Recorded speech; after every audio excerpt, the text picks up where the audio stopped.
یہ آپ اپنے دل و دماغ میں اچھی طرح بٹھا لیں کہ یہ الیکشن نہیں کوئی قابل قبول کرے گا اگر یہی ریزلٹس رہے. یہ بات ذہن میں رکھیے گا. کیونکہ دیکھیے ایک تو ہوتا ہے کہ آپ نے کئی ملکوں میں دیکھا ہوگا کہ الیکشن ہوتے ہیں, دونوں پارٹیز لڑ رہی ہوتی ہے, وہ کہہ رہے آپ الیکشن کو کلعدم کر دیتے. یہاں اگر کلعدم ہوتا ہے تو جو آزاد امیدوار جیتا ان کے ساتھ بہت بڑا دھوکہ ہوگا, کیونکہ وہ کلیم کریں 180 سیٹیں ہمارے پاس, 2 ہوتا ہے 1 سیریز سے زیادہ, ان کے پاس فارم 45 ہے. اس کا مطلب ہے کہ اس الیکشن کو ڈسکریڈٹ کرنے کے لیے چیزیں ہوگی. اب دیکھیے اسلام آباد کی سیٹیں معطل ہونا شروع ہوگی. اب یہ جھلو پھرے گا, اب یہ جائے گا کراچی کے اندر. کراچی میں اتنی بری صورتحال ہے کہ آپ سوچیں کہ 99% وہاں پر جو سیٹیں ہیں, یعنی آپ یہ سوچو وہ جعلی طریقے سے گئی ہیں. وہ پورے کا پورا رزلٹ, یعنی ایک بندہ 1.25 لاکھ ووٹ لے رہا تھا, اس کو کنورٹ کر کے 1500 پر کر دیا, اور جسے 1500 یا 15,000 ووٹ لیے اس کو 1.25 لاکھ کر دیا. اس طرح کا جھرلو پھرا ہے. اب آپ سوچیں کہ فارم 45 کے تحت وہ لوگ سارے جیت رہے تھے, تو آپ بتائیں کہ الیکشن کی کیا کریڈیبلٹی رہ جائے گی. اب اس الیکشن کے اندر اگر ایک بندہ اپنی جان جوکھم میں ڈال کر, ایک سورس اس کے پاس آتا ہے, وہ کہتا ہے میں آپ کو لے کر چلتا ہوں کہ وہاں پر سارا کام ہو رہا ہے, اور وہ اپنی جان, دیکھیے لاہور کے اندر جو بھی صورتحال ہوتی ہے, رائے ثاقب کھرل کا ایک بہت ہی زیادہ اچھا انفلوئنس ہے, وہ ہر جگہ کو کور کرتے ہیں. انہوں نے زمان باغ سے لے کر اور بہت سارے ایونٹس کو کور کیا ہے, اور بڑے محنتی صحافی ہیں. ان کو سنسنی پھیلانے کا شوق نہیں ہے, لیکن وہ جو چیز ہو رہی ہوتی ہے اس کو دکھاتے ہیں. اب سوچے ذرا, ایک چیز اگر آ جاتی ہے, وہ ارلی اس کو پوسٹ کر دیتے تو ہنگامہ مچ جاتا. وہ اس پر ورکنگ کر رہے تھے, اب ان کے اوپر دباؤ تھا, اب جس کا دباؤ تھا اس نے اس کو ریلیز کر دیا. لیکن اگر آپ اس کو اس اینگل سے بھی دیکھیں تو اب ہو کیا رہا ہے, اب یہ جو الیکشن ہے اس کی کریڈیبلٹی ہو رہی ہے بالکل زیرو. دیکھیے ابھی تو شروع ہوئی ہے قومی اسمبلی کا معاملہ. آپ سوچیں ذرا کہ عوام نے اتنا ووٹ ڈال دیا ہے, اتنا ووٹ ڈال دیا ہے کہ ابھی سوچیں کہ اس کو کاؤنٹ نہیں کیا جا رہا. یعنی دنیا میں آپ نے کبھی کوئی ایسا الیکشن دیکھا ہے کہ جس میں آپ 12-14 دن ہو جائیں؟ اور دیکھیے یہ انڈیا والا معاملہ نہیں ہے جہاں پر آبادی اتنی زیادہ اور فلانا, وہاں تو سب کو پتا ہوتا ہے کہ اتنی دیر بعد ریزلٹس آنے. یہ صورتحال ہوتی ہے ایک رات میں آنے والے, یعنی آپ سوچیں ایک رات میں سارے ریزلٹس آ گئے ہوئے تھے, 180 سیٹیں وہ جیت گئے ہوئے تھے, اور اس کے بعد اچانک سے چینج ہو جانا. ابھی تک پتہ ہی نہیں, ابھی تک نئے بیلٹ پیپر آ رہے ہیں, اب تو فارم 45 نہیں آ رہے. اب فارم 45 نئے بھی آ جائیں گے تو آپ اس کو چینج نہیں کر سکتے.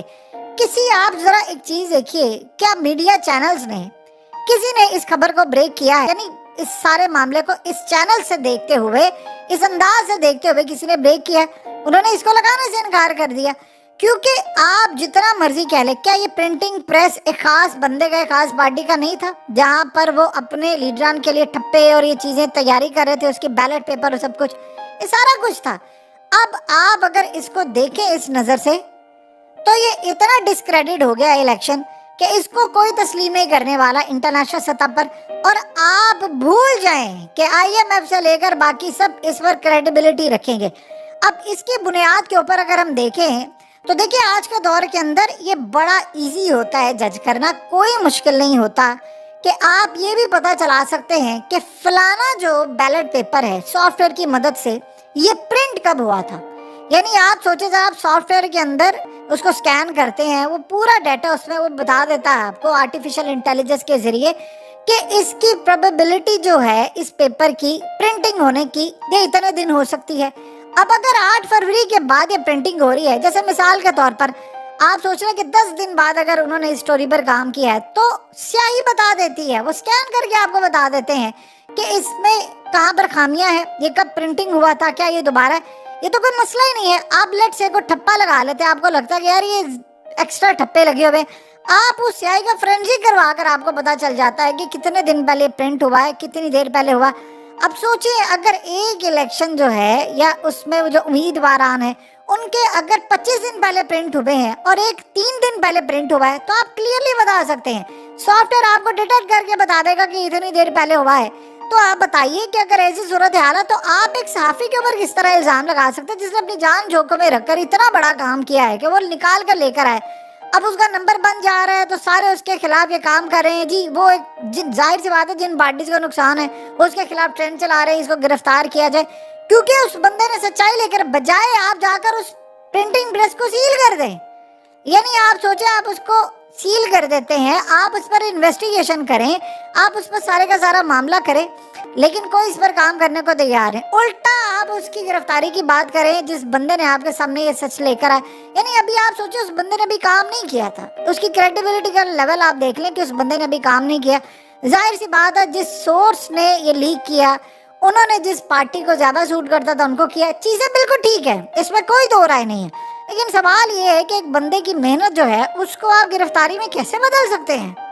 آپ اس بات کو اچھی طرح سمجھ لیں کہ انٹرنیشنل سطح کے اوپر جتنے ممالک ہیں, چاہے وہ آسٹریلیا ہے, برطانیہ ہے, امریکہ کے اسپیشلی جو سینیٹرز ہیں وہ پوری کی پوری فائلیں تیار کریں پاکستان کے حوالے سے. یہ آپ اپنے دل و دماغ میں اچھی طرح بٹھا لیں, وہ پوری پاکستان کے حوالے سے فائلیں تیار کر رہے ہیں.